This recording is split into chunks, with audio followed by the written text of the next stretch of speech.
بسم اللہ الرحمن الرحیم. ناظرین السلام علیکم. پروگرام QTV شاہ ندیم احمد کے ساتھ آپ کا میزبان حاضر خدمت ہے. ناظرین، ایک طرف امریکی فوجیوں کی ہلاکت پر جوابی کارروائی کرتے ہوئے امریکہ نے شام میں داعش کے ٹھکانوں پر شدید فضائی حملے شروع کر دیے، تو دوسری جانب امریکی ارکان کانگریس نے بھارت کو خصوصی تشویش کا حامل ملک قرار دینے کا مطالبہ کر دیا، جبکہ غزہ میں فوجی دستے بھیجنے پر غور کی پیشکش پر امریکہ پاکستان کا شکریہ ادا کر رہا ہے. اس کے ساتھ 9 مئی پر پانچویں بار PTI رہنماؤں کو 10 سال کی قید اور شاہ محمود قریشی کو بری کر دیا گیا ہے، اور اس کے ساتھ توشہ خانہ کا بھی فیصلہ آ گیا، جبکہ مولانا فضل الرحمان نئے منصوبوں کی حمایت کرتے ہوئے آل پاکستان کانفرنس میں آئینی ترمیم پر تمام پہلوؤں کا جائزہ لینے کا عندیہ دے رہے ہیں. کیا اس سے کوئی تبدیلی آ پائے گی اور کیا حکومت اپنی سمت درست کر پائے گی؟ اس پر اظہار خیال کے لیے آج ہم نے لندن UK سے سینئر صحافی تجزیہ کار جناب مقیم احمد خان صاحب اور مظفر آباد آزاد کشمیر سے سینئر کالم نگار تجزیہ کار جناب قاضی عبدالباسط تلوی صاحب کو مدعو کیا ہے. ہم دونوں ہی مہمان گرامی کے انتہائی شکر گزار ہیں کہ ویڈیو لنک پر پروگرام میں شریک ہو رہے ہیں. پروگرام کا آغاز ہم مقیم احمد خان صاحب سے ہی کرتے ہیں. ایک طرف امریکہ نے شام میں داعش کے ٹھکانوں پر شدید فضائی حملے شروع کر دیے، تو دوسری جانب امریکی ارکان کانگریس نے بھارت کو خصوصی تشویش کا حامل ملک قرار دینے کا مطالبہ کر دیا ہے. اس کے داعش اور مودی سرکار پر کیا اثرات مرتب ہوں گے؟ مقیم احمد خان صاحب، آگے کون سا بھارت کسی کی سن رہا ہے جو اب سنے گا؟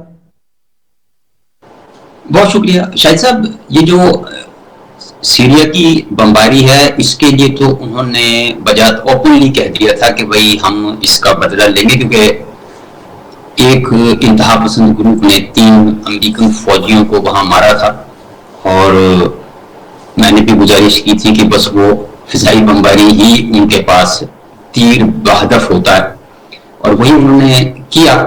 کیونکہ وہاں پہ گراؤنڈ پہ تو وہ نہ وہ لڑ رہے ہیں، نہ وہ لڑتے ہیں، اور نہ ہی وہاں ان کی کوئی ایسی بڑی فوجی پریزنس ہے. تو انہوں نے جو کچھ کہا تھا اس پہ عمل کر دیا. اچھا، شام بھی ان کے ساتھ مل کے داعش والوں کو مار رہا ہے اس وقت؟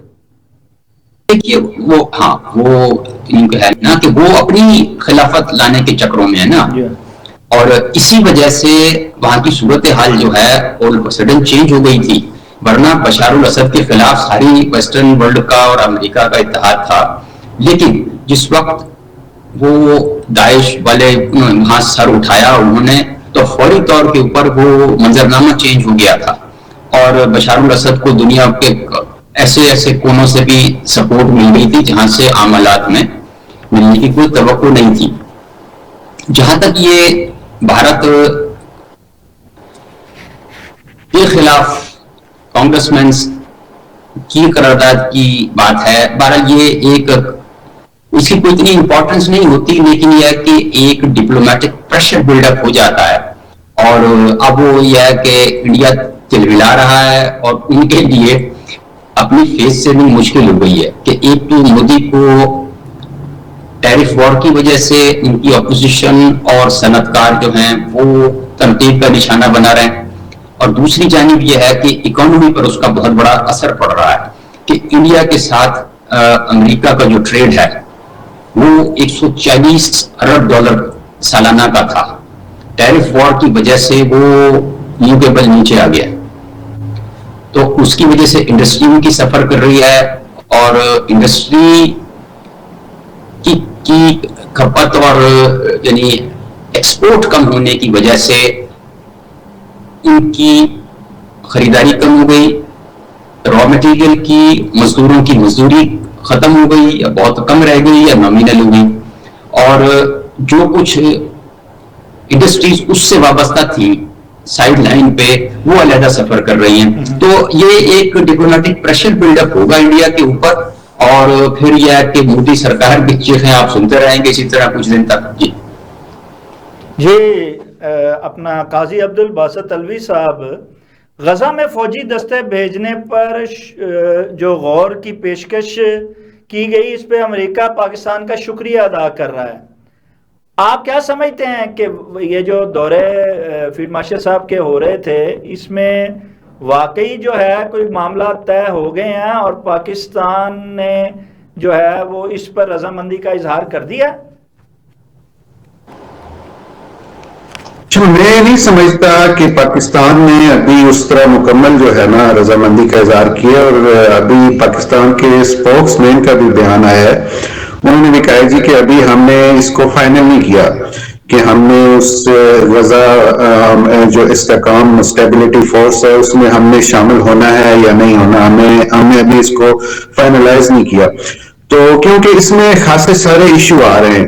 امریکہ کا جو ہے نا اس کا سٹینس یہ ہے جی کہ یہاں پہ اس کو انسانی حقوق کی بنیادوں پہ جو ہے نا کہ وہاں تک امداد پہنچائی جائے، اور ہم جو ہے جو پاکستانی نیشن ہے وہ کہتی ہے ٹھیک ہے، ان کے پاس وہاں جو غزہ کے جو لوگ ہیں ان کو انسانی امداد اور ساری چیزیں، دوائیاں اور خیمے اور کھانے پینے کی چیزیں اجناس پہنچنی چاہیے، لیکن ساتھ ساتھ مسئلے کا حل بھی ہونا چاہیے۔ پاکستان کے لوگ یہ سمجھتے ہیں، اور پاکستان کی گورنمنٹ، اور میرا خیال ہے کہ پاکستان کی اسٹیبلشمنٹ بھی بارہا دفعہ یہ کہہ چکی ہے کہ اصل مسئلہ جو ہے نا وہ یہ ہے کہ جو یو این کی ریزولیشنز ان کے مطابق حل ہونا چاہیے، کہ اس کا حل دو ریاستی جو ہے نا ہونا چاہیے، اور جو فلسطین کی ریاست ہو اس کا دارالخلافہ جو ہے نا وہ بیت المقدس ہو۔ یہ مطلب جو ہے نا پاکستانی حکومت کا یہی سٹینس ہے، تو اس میں ابھی جو ہے نا یہ کیونکہ خاصا مشکل کام ہے، جب تک یہ جو ہے نا امریکہ بھی اور سپر پاورز بھی کچھ یقین دہانیاں نہیں کرائیں گی، تو میرا بھی خیال ہے کہ اتنی آسانی سے جو ہے نا پاکستان جو ہے وہ صرف ہیومینیٹیرین کاز کی وجہ سے جو ہے نا اس میں شامل ہوگا۔ لیکن یہ ہے کہ پاکستان جو ہے، پاکستان کا شامل ہونا وہ ایک لحاظ سے اچھا بھی ہے کہ یہ اگر پاکستان کو قبلہ اول کی خدمت کرنے کا موقع ملتا ہے تو یہ بھی بہت بڑی بات ہے۔ تو یہ بہرحال آنے والے دنوں میں دیکھا جائے گا کہ امریکہ کا کیا رسپانس ہوتا ہے، کہ صرف آیا وہ اس کو ہیومینیٹیرین جو ہے نا کاز کی طرف ہی لے کے جانا چاہتا ہے، یا وہ اصل مسئلے کو حل کرنے میں بھی اپنی سنجیدگی کا مظاہرہ کرتا ہے۔ جی مقیم احمد خان صاحب، کیا ہیں ترجیحات امریکہ کی اور کیا ترجیحات ہیں اس میں پاکستان کی؟ دونوں کا مفاد اپنا اپنا ہے، لیکن جیسے قاضی عبدالباسط صاحب نے کہا ہے کہ ڈو مور کا مطالبہ ہے یا اس میں کوئی نیک نیتی بھی شامل ہے؟ دیکھیے ابھی تک صورتحال واضح نہیں ہے کہ پاکستان کو کیا کردار دیا جا رہا ہے۔ ہمارے نائب وزیر اعظم اور وزیر خارجہ نے انڈیکیٹ کر دیا کہ جی وہ ہم وہاں پہ کوئی فرنٹ لائن فورس کے طور پر نہیں جائیں گے، اور اگر پاکستان وہاں جاتا ہے تو وہ پیس کیپنگ یا پیس بلڈنگ کی کیپیسٹی میں جائے گا، اور وہی اس کے مفاد میں، کہ ہم وہاں کسی کے خلاف جنگ لڑنے نہیں جا رہے ہیں، نہ ہم ان کے داخلی معاملات میں اثر انداز ہو سکتے ہیں اور نہ ہونا چاہیے۔ اگر حماس سے کسی کو تکلیف ہے تو وہ جانے اور حماس جانے، پاکستان کا کچھ لینا دینا نہیں ہے اس کے ساتھ۔ لیکن مقیم صاحب، دو ریاستی حل کے ساتھ ہی جانا چاہیے نا، جب ایک رہا ہے سٹانس ہمارا، تو اس کے بغیر اگر ہم جا کے بنتے ہیں تو پھر تو خدشات اور افواہوں میں اضافہ ہوگا نا۔ وہ شاہد صاحب نیکسٹ سٹیج پہ بات ہوگی، اس وقت تو وہ آگ بجھانے والا مسئلہ ہے، کیونکہ آپ دیکھ رہے ہیں کہ وہاں پہ اس وقت سیلابی صورتحال ہے، بچے خیموں کے اندر ادویات، گرم کپڑوں اور شیلٹر کے بغیر مر رہے ہیں۔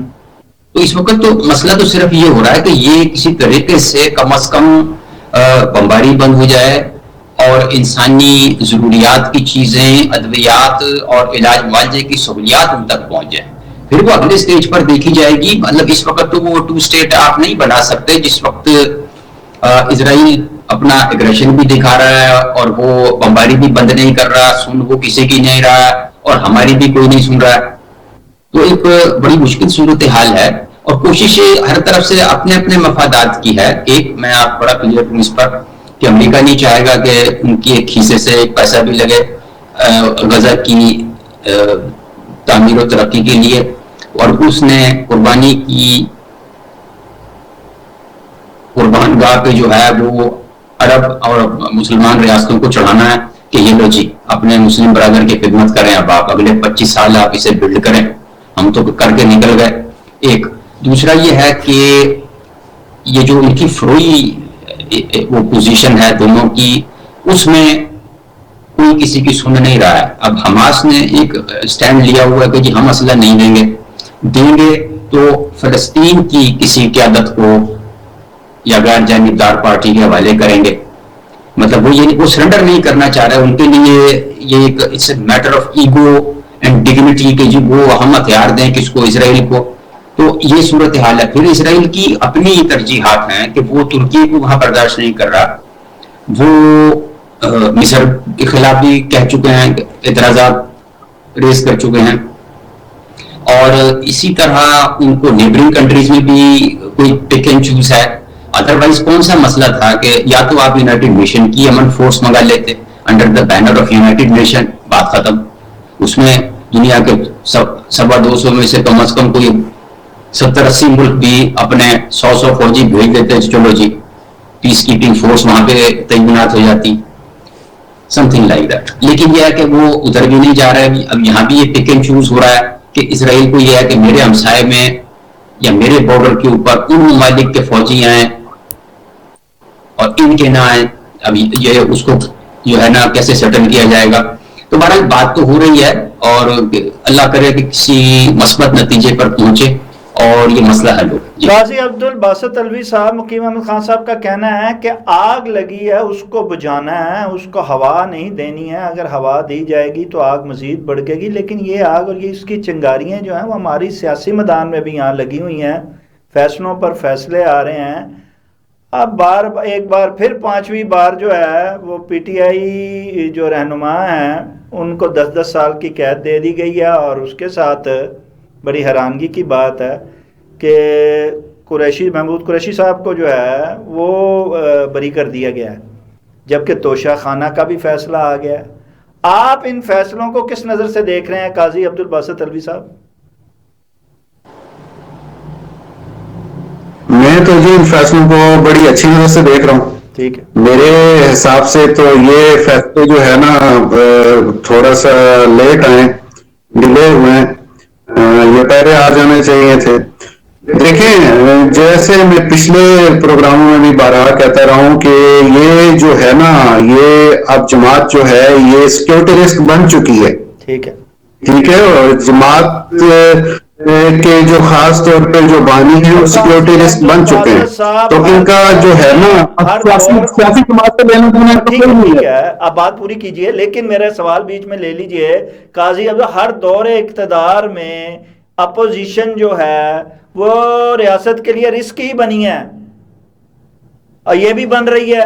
نہیں وہ تو رسک بے شک بنی ہے، وہ ٹھیک ہے، وربلی بنی ہوگی، وربلی ہمیشہ جو ہے نا اپوزیشن رسک ہی بنتی رہی ہے.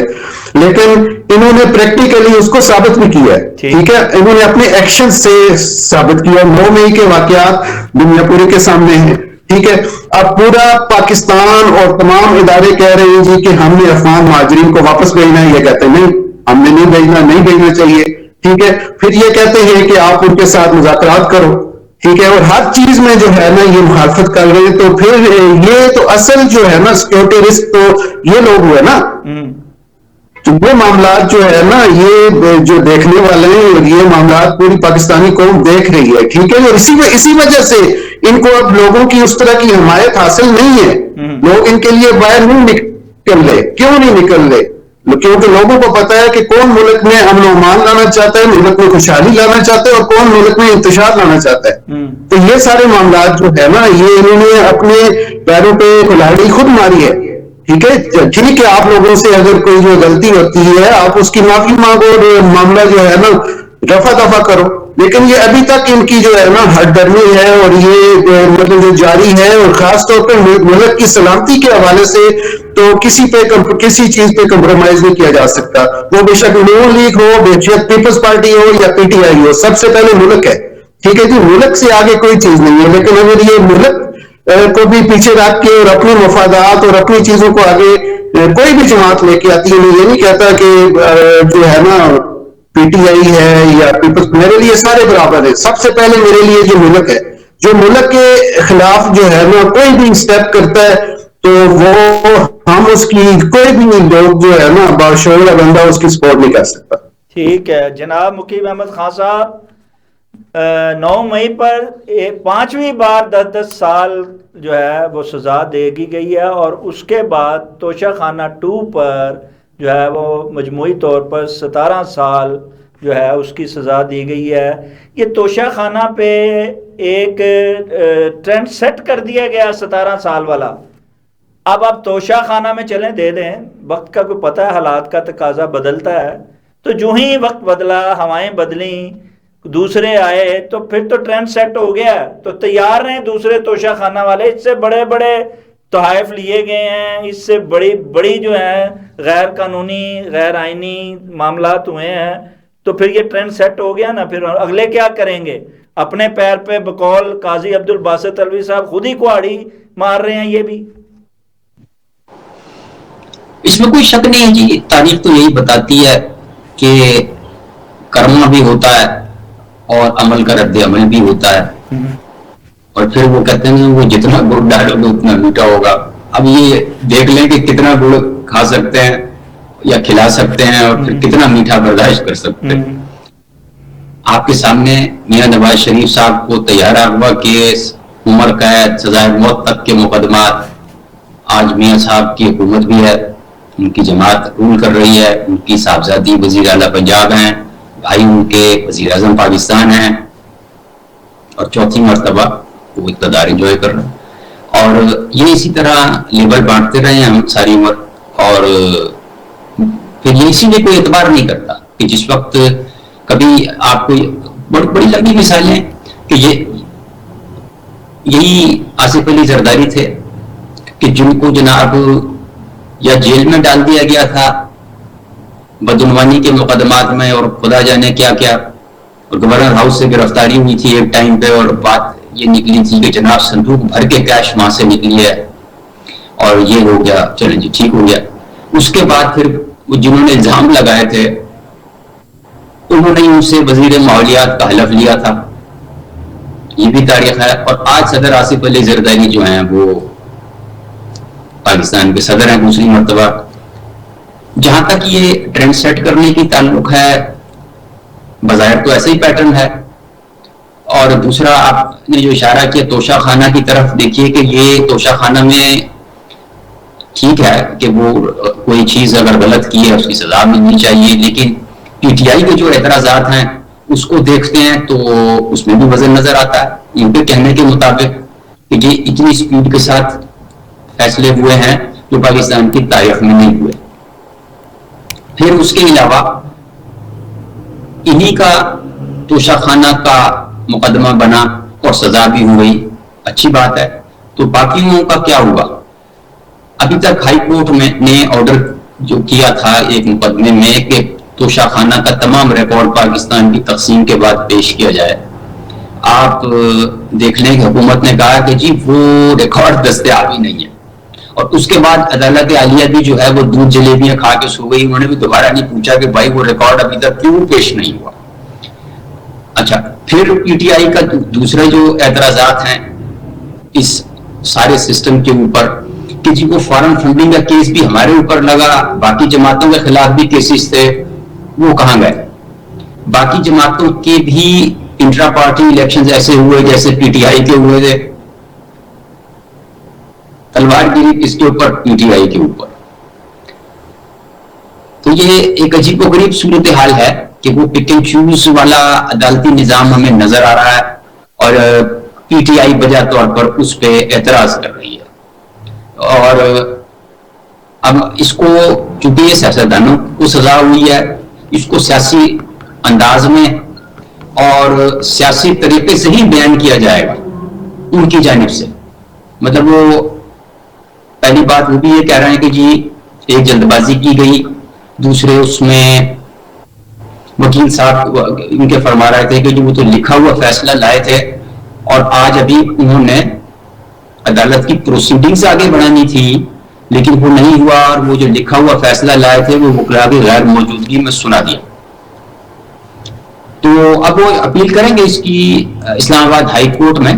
لیکن یہ ہے کہ ایسا لگ رہا ہے کہ پی ٹی آئی کا اچھا وقت آنے میں ابھی بہت دیر ہے.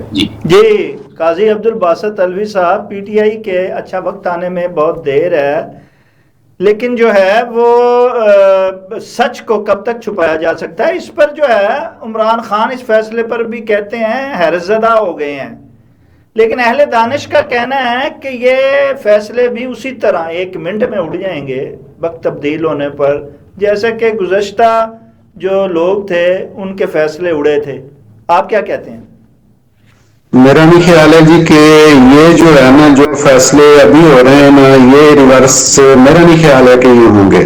ٹھیک ہے، کیونکہ یہ جو معاملات جو ہے نا مطلب آگے بھی کسی جماعت میں ٹھیک ہے مختلف دفعہ جو ہے نا آپ نے دیکھا ہے کہ مختلف اداروں پہ حملے ہوئے ہیں، لیکن کبھی پاک فوج کی کسی انسٹالیشن پہ حملے نہیں ہوئے. ٹھیک ہے جی، یہ تو صرف مطلب یا انڈیا نے کیا ہے یا ان کے بعد انہوں نے کیا ہے. تو میرا نہیں خیال ہے کہ جس طرح انڈیا نے جو ہے نا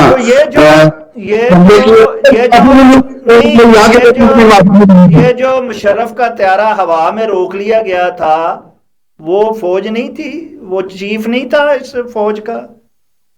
نہیں وہ تو آپ صحیح کہہ رہے ہیں جی اور وہ تو آپ بالکل صحیح کہہ رہے ہیں، وہ بالکل صحیح کہہ رہے ہیں. جس نے جو غلط کیا ہے اس کو اس کی سزا بھی ملنی بھی چاہیے اور ملی بھی ہے. فیصلے 1 منٹ میں بدل گئے، ریڈ کارپٹ بچھا دیے گئے، دستخط بھی وہیں لے لیے گئے ایئرپورٹ پہ. دیکھیں نا معافی تلافی بھی تو ہے نا، معافی تلافی بھی تو ہے نا. آپ نے غلطی کی آپ معافی مانگو، معاف کر دو، غلطی ہو گئی معافی تو مانگے نا. محمد خان صاحب صرف اتنی سی بات ہے بیچ میں جو اڑی ہوئی ہے کہ ہاتھ جوڑ کے معافی مانگ لو، سب اوکے ہو جائے گا، وقت بھی بدل جائے گا، کارپٹ بھی بیچ جائے گا. ایک آپ غلطی کریں اور آپ کہیں جی ہم نے غلطی نہیں کی ہے اور اس کے بعد جو ہے نا آپ ہر گرمی پہ آپ رہیں اور الٹا مزید آپ جو ہے نا سیکیورٹی کے اور مسائل پیدا کریں ملک کے لیے اور ایک پیج پہ سیکیورٹی کے حوالے سے، تو پھر تو یہ معاملات جو ہے نا پھر اینٹی اسٹیٹ میں اور جو دشمن میں آپ اور آپ کے بیچ میں کیا فرق جو رہ جاتا ہے؟ مقیم احمد خان صاحب بات اڑی ہوئی ہے ضد و انا پہ. سر کر دے بھی ہو تو معافی بھی نہیں مانگ دے، اگوں آکڑ دے بھی ہو تو پھر گردن دا سریا تے کڈنا پے گا نا. سر کیا کہتے ہیں آپ؟ دیکھیے جی اب جس کا بھی زور ہے وہ زور آزمائے، اس میں کوئی مسئلہ نہیں ہے. اور عدالتیں بھی موجود ہیں اور کوئی پتہ نہیں ہوتا، کبھی کسی منصف کا ضمیر بھی جان سکتا ہے. ساری چیزیں تو ہو چکی اور جو کچھ ہوا آپ کے سامنے ہے. اب دیکھتے ہیں کہ اللہ کو کیا منظور ہے. اور عمران خان بھی یہی دعوے کر رہے ہیں کہ جناب میں نے جو لینا ہے نا انصاف وہ عدالت سے لینا ہے، اور ساتھ یہ بھی کہہ رہے ہیں کہ جناب عدالت کے فیصلے تو لکھے لکھائے آ رہے ہیں، اور حیرت کا بھی اظہار کر رہے ہیں. پر ان کے پاس آپشنز زیادہ نہیں ہے، بس ایک ہی طریقہ ہے. نہیں ایک ہی طریقہ مقیم صاحب انہوں نے بتا تو دیا عبد الباسط صاحب نے. ٹھیک ہے، مطلب وہ بھی کہا جا رہا ہے، اس میں کوئی شک تو نہیں ہے. یہ بھی ایک حقیقت ہے کہ مطلب ان کے اوپر سارا جو پریشر تھا یا جو کہا جا رہا تھا یا جو openly D G I S P R نے بھی کئی مرتبہ کہا ہے وہ یہی ہے کہ جی 9 مئی کے واقعات سے اپنے آپ کو علیحدہ کر لیں. اسی لیے محمد خان صاحب کہا جا رہا ہے کہ بات اڈیالہ سے کوٹ لکھپت تک پہنچ گئی ہے. پس پردہ ڈیل اڈیالہ میں نہیں کوٹ لکھپت میں ہو رہی ہے. سر اچھا جس طرح آپ اشارہ کر رہے ہیں اور وہ لوگ شکوک و شبہات کے اظہار کر رہے تھے کہ جی وہ 9 مئی کے کیسز میں شاہ محمود قریشی کی ضمانت ہو گئی، تو یہ تو اوپن سیکرٹ ہے کہ وہ ان کی اہلیہ کراچی کے اسپتال میں زیر علاج تھی، ان کا آپریشن تھا اور وہ عمران خان سے اجازت لے کر وہاں کراچی گئے ہوئے تھے. یہ تو ہم نے بھی یعنی ملک سے باہر ان خبروں کو رپورٹ بھی کیا اور دیکھا بھی ہے. تو اب وہ اس پہ شکوک و شبہات کا اظہار کرنا قانون انصاف نہیں ہوگا. میں کوئی ان کا ترجمان نہیں ہوں، لیکن اس کو اس سے ریلیٹ کرنا مطلب وہ ایسے اندھا دھند فائرنگ کرنے والی بات ہے. ہاں 9 مئی کے کیسز میں جن 4-5 بڑے لیڈروں کو سزا ہوئی اس میں یاسمین راشد ہیں، اعجاز چودھری ہیں، وہ سابق گورنر پنجاب عمر چیمہ ہیں، عمر سرفراز چیمہ ہیں، اور میاں رشید صاحب ہیں. تو بہرحال بہت بڑا ایک یہ بیرومیٹر تھا میری نظر میں کہ اگر تو کوئی نرمی آنے والی ہوتی صورتحال میں تو 3 4 5 میں سے شاید کسی کی ضمانت ہو جاتی، یا تو ان کی عمر رسیدگی کی وجہ سے اور یا پھر ان کی صحت کی وجہ سے. اب آپ کو بھی پتا ہے کہ وہ کون سی ڈاکٹر صحت اور کیسے صحت خراب ہوتی ہے اور کیسے پھر رہائی ملتی ہے. جی بالکل درست فرماتے ہیں. قاضی عبد الباسط الوی صاحب، آپ کیا سمجھتے ہیں کہ جو بات اڈیالہ میں نہیں بن پائی وہ کوٹ لکھپت میں بن جائے گی، اور جیسا جس کی طرف آپ اشارہ کر رہے ہیں وہ بات بھی ہو جائے گی؟ یعنی کوئی معافی تلافی ہو جائے گی، کوئی سر جھکا دیا جائے گا، کوئی خود کو 9 مئی سے دور کر لیا جائے گا، کوئی معاملات کو سلجھا لیا جائے گا؟ دیکھیں جی، میرے خیال کے مطابق جو ہے نا، ذاتی دشمنی کوئی کسی کے ساتھ نہیں ہے، کسی کی نہیں ہے، ٹھیک ہے جی، اور نہ ہونی بھی نہیں چاہیے. ذاتی دشمنی کسی کے ساتھ نہیں ہے. بات صرف سیدھی سی ہے جی کہ جو کچھ ہے وہ ملک کے ساتھ ہے. ملک ہے تو ہر کوئی ہے، ہماری سیاستیں، ہمارا کھانا پینا، ہمارا ہنسنا کھیلنا، ہر چیز جو ہے نا ملک کے ساتھ ہے. تو جو ملک کے ساتھ جو ہے نا مخلص ہوگا، اس کو میرے خیال میں کسی کو بھی معاف کرنے میں اس کو کوئی پرابلم نہیں ہوگا. لیکن اگر آپ غلطی بھی کرتے ہیں اور آپ مزید غلطیوں پہ غلطیاں کرتے ہیں، اور غلطی بھی ایسی ہوتی ہے نا کہ چلے ایک تو فائنینشیل غلطی کی، یا کوئی آپ نے کرپشن کی، یا کوئی اخلاقی آپ سیدھا ملک کے جو ہے نا مفاد کے خلاف آپ جو ہے نا حرکتیں کر رہے ہیں اور کرتے ہی جا رہے ہیں. تو پھر میرا نہیں خیال ہے کہ پاکستانی قوم بھی جو ہے نا وہ سمجھتی ہے جی کہ ملک سب سے آگے ہے. وہ تو کسی بھی اینٹی اسٹیٹ اور اس طرح کے جتھوں کو، مناصر کو تو وہ بھی معاف کرنے کے حق میں نہیں ہے. تو میرا نہیں خیال ہے کہ چیزیں اتنی آسانی سے تبدیل ہونے والی ہیں. یہ چیزیں ابھی مشکل ٹائم ان کے لیے مزید آئے گا، کیونکہ ان کی حرکتیں بھی ایسی ہیں کہ یہ خود ہی کہہ رہے ہیں کہ آپ اہل مجھے مار. تو مجھے تو مزید ان کے لیے ٹھیک ہے. مقیم احمد خان صاحب، یہ مولانا بہت کہیں خاموشی میں، کہیں چلے میں بیٹھے ہوتے ہیں، پھر ایک دم نکل آتے ہیں. اب پھر وہ ایک دم نکلے ہیں اور ایک بیان بڑا زبردست قسم کا داغ دیا ہے. کل وہ کہہ رہے تھے کہ کون اختیار ہیں، کس کے فیصلے ہوتے ہیں اور کیسے ہوتے ہیں، پتہ نہیں کنہیں کہہ رہے تھے اور کن سے پوچھ رہے تھے. آج انہوں نے کہہ دیا ہے کہ جناب نئے صوبوں کی آج انہوں نے حمایت کر دی ہے، اور آل پارٹی کانفرنس کے حوالے سے انہوں نے کہ ان کے آئینی جو ترمیمیں ہوئی ہیں ان پر بھی غور کیا جائے گا، اس کا بھی عندیہ دے دیا ہے. خود ہی تو آئینی ترمیموں میں حصہ لے کے منظور کروانے والے ہیں، خود ہی نئے صوبوں کی مخالفت کرنے والے ہیں، خود ہی جو ہیں وہ عمران خان کو یہودی کہنے والے ہیں. آج جو ہیں وہ کہتے ہیں جی یہ کس کو اندر کیوں رکھا ہوا ہے اور اسے باہر نکالا جائے، کس بنیاد پہ رکھا ہوا ہے، کس سے پوچھ رہے ہیں، کس کو بیان دے کے بتا رہے ہیں. جی فرمائیے مقیم احمد خان صاحب. دیکھیے انہوں نے بڑا ایک ماسٹر اسٹروک کھیلا میرے حساب میں. بڑے آرام سے اپنی وہ ناپسندیدگی کا اظہار بھی کر دیا ہے اور بڑے ہی شاعرانہ انداز میں بتا بھی دیا ہے کہ ہم بھی تو پڑے ہیں راہ میں. جی تو بہرحال انہوں نے اپنا مطمع نظر پیش کر دیا، اور ان کے اراکین کے ساتھ بھی ترامیم کے دوران جو کچھ ہوا ہے وہ جانتے ہیں یا ان کے اراکین جانتے ہیں. لیکن وہ ترمیموں کے دوران ان کو کرنا چاہیے تھا نا، اب وہ یا اس کے بعد کرنا چاہیے تھا. اب اتنے عرصے بعد ان کو 27ویں 26ویں ترمیموں کی وہ جو ہیں بیچ میں ان کی جو رہ گئے ہیں پہلو یا جو غلط چیزیں ہیں وہ اب یاد آ رہی ہیں. نئے صوبوں کی حمایت بھی اب یاد آ رہی ہے. اب انہیں یاد آ رہا ہے کہ کیوں رکھا گیا ہے عمران خان کو جیل میں، کیوں سزا دی جا رہی ہے. یہ کس کو کہا جا رہا ہے اور کس کو سنایا جا رہا ہے مقیم احمد خان صاحب؟ یہ وہ انڈیکیٹ کر دیا انہوں نے کہ اگر مطلب ہماری باتیں نہ مانی گئی تو ہم پی ٹی آئی کے ساتھ بھی قربت بڑھا سکتے ہیں. میں نے قربت کا لفظ استعمال کیا. تو اس کے اب وہ دیکھیں نا آہستہ آہستہ وہ انہوں نے وہی لائن پکڑ لی ہے کہ جو اپوزیشن میں رہتے ہوئے ان کو بینیفٹ دے سکتی ہے یا ان کے کاز کو بینیفٹ دے سکتی ہے. ٹھیک. اور انہوں نے تو بہت اگریسو بات بھی نہیں کی، کوئی زوردار قسم کی بمباری بھی نہیں کی. بہت ہی سہل انداز میں اپنی بات بھی بیان کر دی ہے اور اگلی ڈائریکشن بھی سیٹ کر دی ہے. اب کیونکہ وہ خود سندھ کے دورے پر ہیں، اس لیے اسلام آباد میں ہونے والی کانفرنس میں شاید وہ خود نہ ہو اور ان کا وفد شریک ہے یا کوئی اور اراکین ہوں گے، یہ میں اس سے لائن ہوں. لیکن یہ ہے کہ اس وقت وہ جو ہے اپنا بیانیہ بلڈ کر رہے ہیں. ان کو بھی پتا ہے کہ آئندہ الیکشن ہم نے لڑنا ہے تو کس بنیاد پہ لڑنا ہے. اب یہ جو ہے نا صوبوں کی تقسیم، یہ کچھ کارنرز میں بڑی پاپولر بھی ہے اور اس کی ضرورت بھی ہے. تو انہوں نے ایک ٹھیک سٹینڈ لیا ہے ایک حساب سے، ان پرنسپل اس میں تو کوئی شک نہیں ہے. اور انہوں نے بلدیاتی نظام کے حق میں بھی بات کی، وہ بھی بڑی ضرورت ہے وقت کی. اور پھر یہ ہے کہ وہ حکومتیں جو ہیں یا برسر اقتدار جماعتیں جو ہیں وہ بلدیاتی انتخابات اور نظام سے بھاگتی ہیں، وہ بھی ان کی چھیڑ ہے. تو مولانا صاحب ایسا موقع کیوں گنوائیں گے؟ تو میرے سامنے انہوں نے ایک اچھی لائن اور لینتھ کے ساتھ اوور کرایا ہے.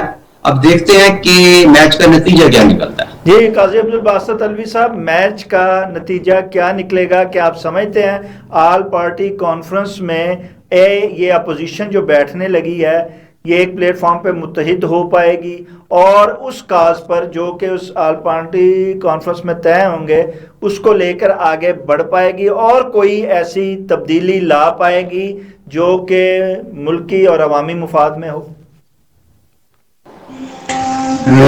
مجھے تو ایسی کوئی جو ہے نا خاص طور پہ جو ابھی کا جو سیٹ اپ ہے اس کے خلاف کوئی ایسی اسٹریٹجی جو ہے نا کوئی حکمت عملی کامیاب ہوتے ہوئے وہ نظر نہیں آ رہی.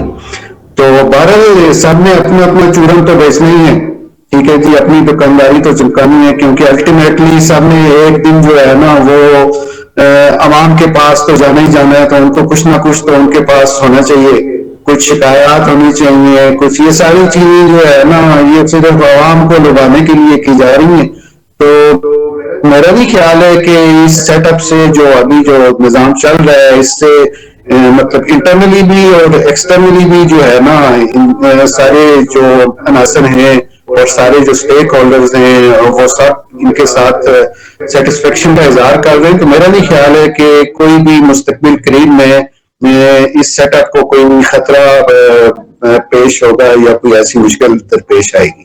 جی مکیم احمد خان صاحب، آخری سوال یہ ہے کہ جیسا کہ قاضی عبدالباسط صاحب نے کہا کہ کیا واقعی ان کی سوچ میں ہے، فیصلہ ساز ہوں، حکمران ہوں یا اپوزیشن ہو، کہ ہم نے واقعی عوام کے پاس جانا ہے، عوام کو بتانا ہے، عوام سے ووٹ لینا ہے اور پھر اسمبلیوں میں جانا ہے اور عوام کے فیصلوں کو منوانا ہے؟ ایسی کوئی بات ہے؟ وائے سوچ واقعی ایسا کوئی نظر آتا ہے آنے والے وقت میں؟ کہ جی فیصلہ ساز، تنظیم ساز اور طبلہ نواز جی وہ سب جو ہے نا اس وقت اپنی دھنیں بجا رہے ہیں. بس ان کو اس وقت جو نا راوی چائنی چین لکھ رہا ہے. تو ظاہر تو یہ ہے کہ تمام سٹیک ہولڈرز اور تمام جو بینیفیشریز ہیں ان کو تو بالکل ٹھیک نظر آ رہا ہے. ان کے حساب میں تو اس وقت سطح خیرن ہے. اور اب دیکھتے ہیں کہ کیا وہ محاورہ انگلش کا کہ مین پروپوزز اینڈ گاڈ ڈسپوزز. تو میرا تو بڑا یقین ہے اس کے اوپر کہ وہ انسان کے بنائے ہوئے کسی بھی نظام میں، سسٹم میں کوئی بھی چیز جو ہے وہ فول پروف اور بلٹ پروف کبھی نہیں ہوئی. اور خدا کا یہ قانون ہے اور قانون قدرت ہے کہ اس نے کبھی بھی اقتدار اور اختیار جو ہے وہ بالکل ہی دریا برد نہیں کیا. جی قاضی عبدالباسط علوی صاحب اور مکیم احمد صاحب، آپ دونوں مہمان گرامی کا بہت بہت شکریہ. ناظرین، جیسا کہ آپ نے دونوں مہمان گرامی کا تجزیہ اور خیالات سنے ہیں، کیا ہوگا، کیا ہونے والا ہے، یہ تو آنے والا وقت ہی بتائے گا. لیکن ایک بات ضرور ہے کہ عوام ضرور ان سب کی طرف دیکھ رہی ہے اور اپنی بے بسی کو بھی ساتھ جو ہے اس کو بھی بڑے غور و فکر سے اس بارے میں بھی سوچ رہی ہے. ڈریے ضرور اس وقت سے کہ جب عوام جو ہے وہ فیصلہ اپنا خود منوانے کے لیے باہر نکل آئی. ناظرین، اس کے ساتھ ہی پروگرام کا وقت ختم ہو جاتا ہے. اپنے میزبان شاہ ندیم احمد کو اجازت دیجیے. آپ کا، ہمارا، ہم سب کا اللہ نگہبان.